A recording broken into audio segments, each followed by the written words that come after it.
Okay, every organization has these people in them, and this is how we put a matrix among a group of people to be able to take chaos and put it in a structured way to make choices, change, and lead directions, right? Okay, so you have those that share the values, the visions, and they share the goal and they share the victory.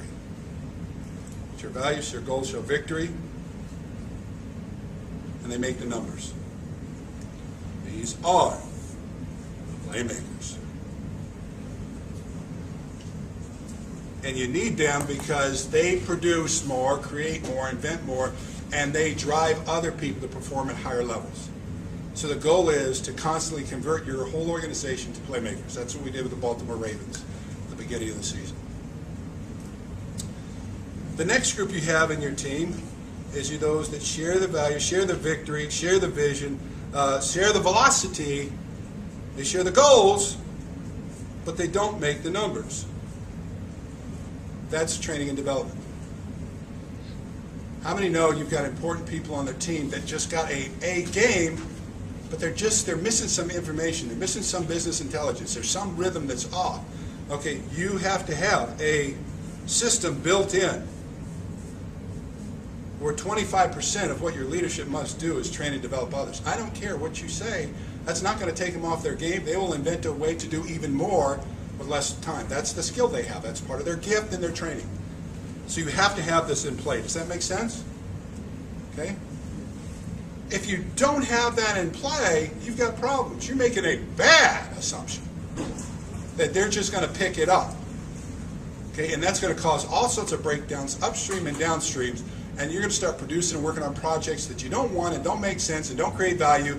And when you leave that unchecked, you end up confusing activity with productivity. How many know there's a difference? You can create a flurry of activity and not get anything done.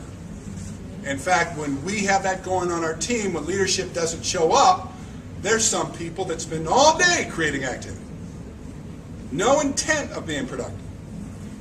And what's bad about that is that synergy and that toxin and that virus creates another group. And those are the people that go into work and they spend half their day creating justifiable excuses for underperformance.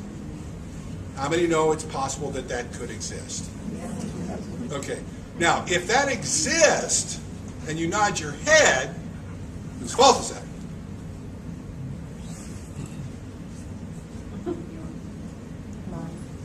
It's ours, right? It's ours. That's ours. Once you see it, and you're a playmaker, you own it. Okay, you got to fix it.